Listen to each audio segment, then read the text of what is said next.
Good morning. I feel like I've seen many of you many times, and some brand new. I'm Suzanne Gladney. I am an immigration lawyer, and I also am the director of the Migrant Farmworkers Program. I set that up 40 years ago when I was still at legal aid. I graduated from law school in 1975 and came. My dad owned restaurants in Columbia, Missouri. I'd never been west of Boonville until I came over here and started at legal aid in Kansas City. So I want to introduce you to Faustino Vasquez. Faustino is the first of our workers to be picked up by ICE on Saturday morning. He was going to the grocery store in Lexington, across the 70 miles on Highway 24 in Lafayette County. There's only one grocery store, and it's in Lexington. He was in the parking lot, and an officer came up and talked to him, and he's gone. He was first sent to Chase County, Kansas. Immigration here doesn't have their own jail. They never have had. And so they have, most of the people that they're picking up here, they are taking to Chase County. On Tuesday, they sent him then to Oklahoma. I expect that he probably will be in Mexico sometime this week. He has 3 children. His children are, one of them was born in Mexico, 2 of them here. One of his daughters is blind. And so we are working with his sister to help take care of those children. He has been here since 1998 and works in the orchards. So we had an appointment, we had a meeting actually probably about 6 or 7 weeks ago on a Friday night in the building that we have in Lexington. And we had about 50 of our families were there to talk about what they should do if someone could pick them up. At the end of that evening, we fit probably about 60 powers of attorney, so that if mom and dad were both picked up, that we would be able to get their children. And so we also asked them to give us the names of 2 people that either would be relatives or good friends, and where they live and how we would get in touch with them. Because if everyone who was there, if all of them were picked up, we potentially could have 71 children that we would be picking up. Fortunately, the building that we have in Lexington is large, and so it has a big kitchen. During the year, when the migrants are here, it's a Head Start program. And so there are little cots. We have a lot of baby cribs. So we have enough space, but we would need volunteers. When I spoke to Holly about that, she said, we would help you. And many other people have said that they would help us too. We would need to have people that would be able to take kids to school, go back and pick them up, because it's about 70 miles away. There's 3 different school districts. And if we're in Lexington, it's a long ways to get to Waverly. So you might hear some of that.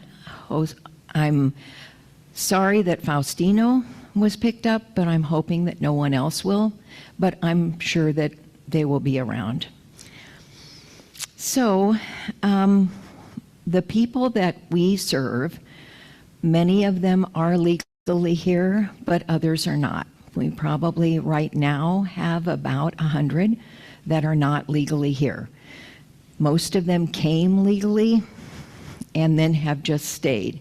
They had a visitor problem. They had a visitor visa. Some of them had a working visa to be able to do that. And so some of them have, that was like 20 years ago, and they're still here. Everybody that has had a peach or an apple, someone's hand touched it. They don't just drop, otherwise they would be banged on the ground. And that's what they do out there. There is a very large orchard, Beckner's, that is on the far west side, and then the apple people are on the east side. And so we have people that are doing all of those kinds of things. Right now we have about 250 to 300 are here now. And then in probably the last week of July and first week of August, we will have probably between 300 to 400 more people coming. Usually we have between 600 and 700 people. As Holly mentioned, we do a lot of work with their medical care. When I started this program, the only thing in the county was a hospital. And when I went to the health department, I was like, golly, I grew up in Columbia and there were clinics places. So we were able to get that set up.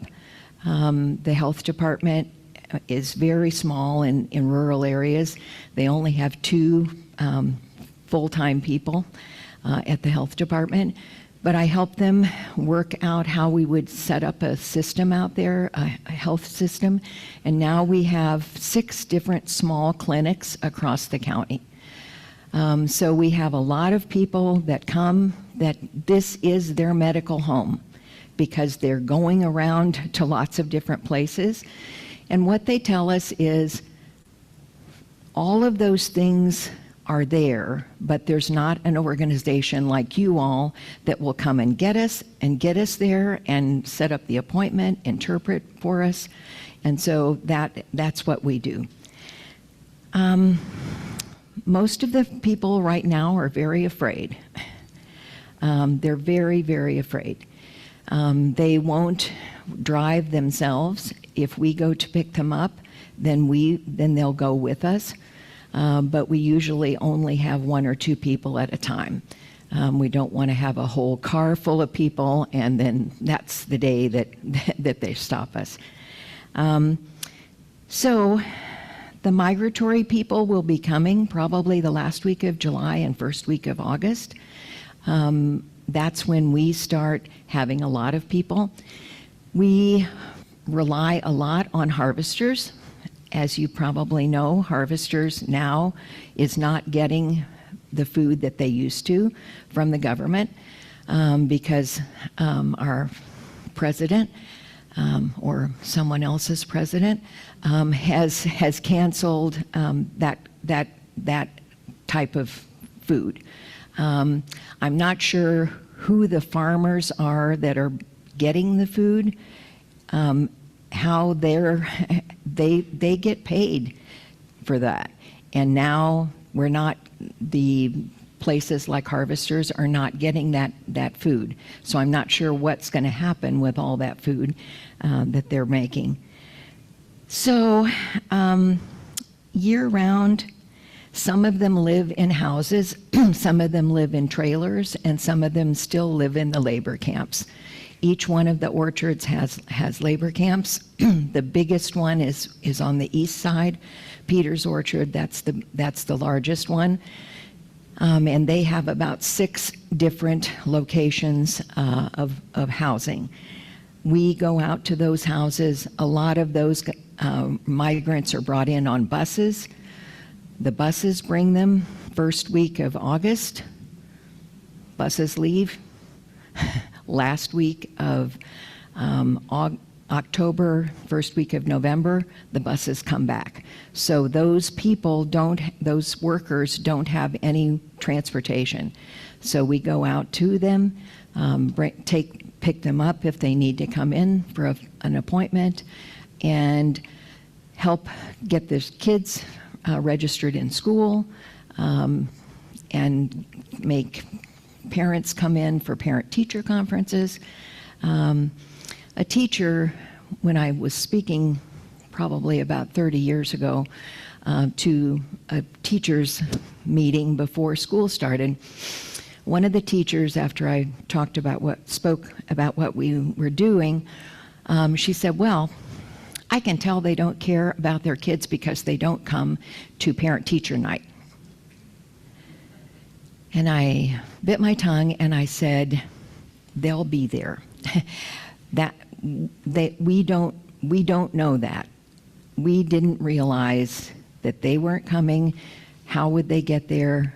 We'll get them there. We'll interpret for them. And now we do a lot of parent-teacher appointments across the county at the 3 school districts. Right now, we have about 80 kids in school across the county. Wellington, I grew up in Columbia. You know, education is everything in Columbia. Wellington has less than 300 students from kindergarten to seniors in one building. Less than 300 students. I think there are 282 this year. We have 8 there. We have kids in Lexington, and then on the far east side, the elementary school is in Waverly, but the middle school and high school is in Alma, because they have funnels in 3 different small schools. So these are very, very, very small schools, and getting the students and getting the parents together is difficult. So right now, the most things we need are white rice, not instant, and pinto beans. I asked one of our clients, probably 25, 30 years ago, I said, so this bag of beans and rice, how long will that last you? Probably about 2 days. This is what we eat every single day. So we go through a lot of white rice and pinto beans. And now with harvesters and with only one grocery store, beans and rice are going to be even more. So that's something that Holly often has in the back of her car in a big box, because people at Peace Church have dropped it off to her. What else can I tell you? There are, we have, I think, some things that have been handed out. I might not have brought enough for everybody. The recipe on the other side, we get a lot of apples donated to us from the workers if something has fallen or something, and there's just something that wouldn't be put in a store. And we said, you know, we don't have enough time to even make apple pies. And one of our workers said, you know, my grandmother makes a good apple crisp pie. So that is so simple and so easy. You might want to think about it. So you can be thinking about Faustino and thinking about his children. I don't know, the 2 daughters are U.S. citizens, but the older one, the blind one, is probably not going to be able to navigate to get down to where her dad might be, and they really don't know even where he's going to be sent.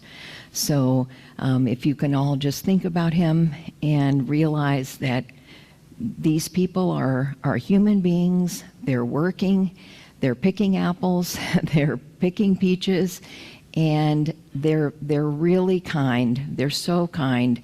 They give us things.